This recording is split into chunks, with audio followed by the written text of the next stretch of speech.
You're sitting on the opposite end of the sofa.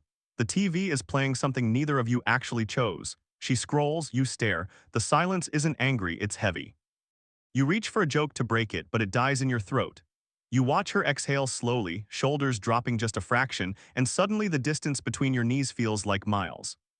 Why does this keep happening? Is this just what love becomes? Am I losing her? Am I the problem? Here's the truth they never put in movies. You don't drift apart because the passion burned out. You drift apart because your nervous system stopped believing it was safe to lean in. You are not failing at love. Every couple that has ever chosen each other has stood in this exact quiet corner.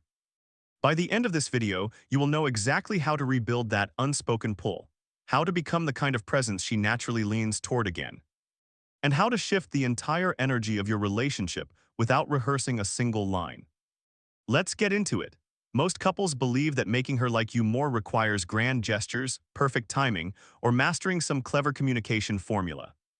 But the real truth is that attraction isn't manufactured through performance. It returns when safety is restored.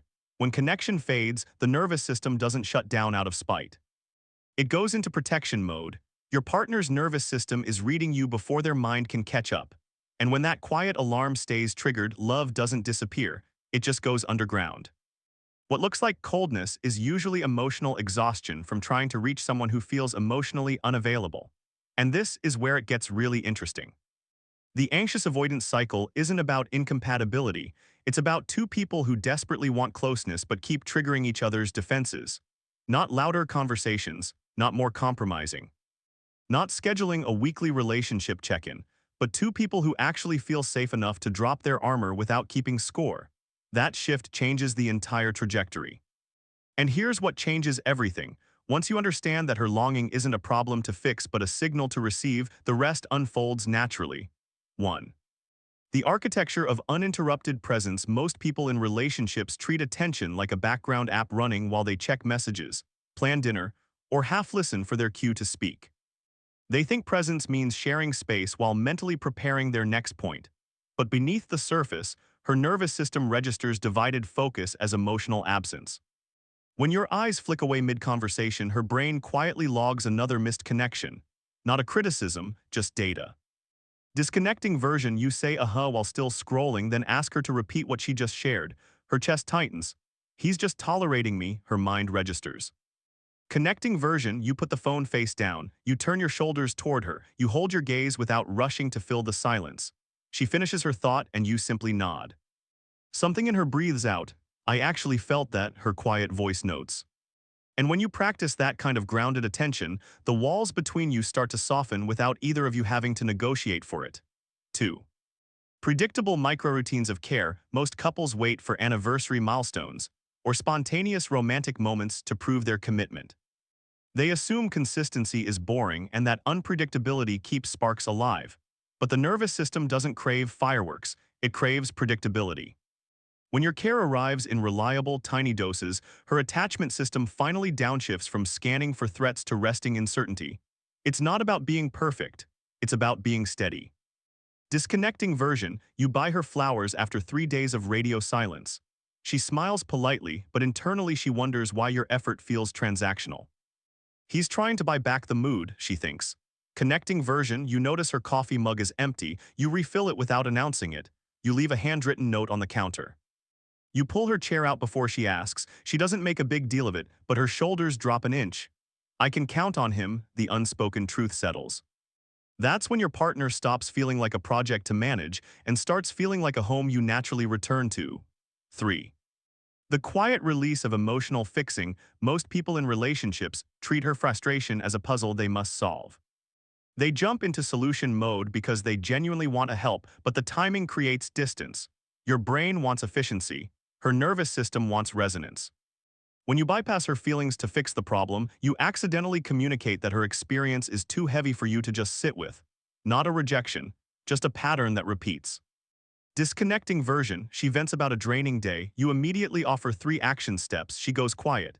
He doesn't want my mess, her internal monologue whispers. Connecting version. She shares the weight of her week. You lean back, you keep your hands open, you say nothing, you just let the moment breathe.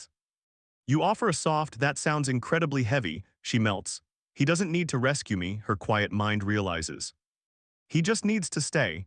That shift turns a relationship that feels like an emotional negotiation into one that feels like a true refuge. 4.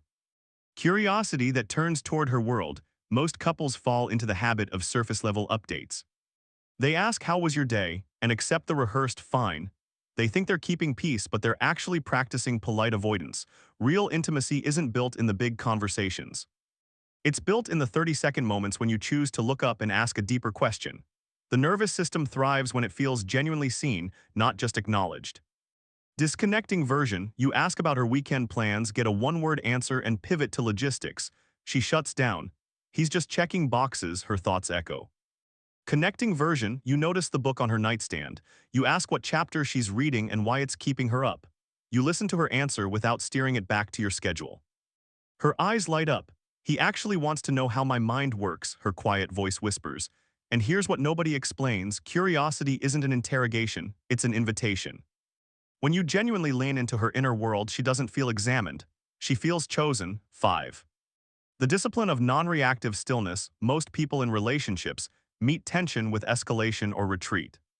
They think matching her energy proves they care, or that giving space proves they're secure. But both reactions feed the cycle. The truth is that emotional regulation is contagious. Your nervous system either downloads stress or broadcasts calm. When conflict rises, your stillness becomes the anchor she never knew she needed. Disconnecting version, she raises her voice about a missed chore. You match her tone or cross your arms and withdraw. The room shrinks. "Here we go again," her nervous system braces. Connecting version, you feel the heat rise. You keep your posture open, you lower your shoulders, you wait 3 full seconds before responding, you speak slower, you keep your voice steady. The charge in the room dissipates, she blinks. "He's not going to fight me," her unspoken relief registers. "He's staying with me." And when you hold that grounded space consistently, love stops feeling like exhausting work and starts feeling like effortless gravity. This isn't a communication hack or a list of behavioral tricks to try out until one sticks. This is just what two emotionally mature people naturally do when they decide to stop performing and start belonging. When you internalize this shift, you stop reacting to distance and start responding with steady warmth.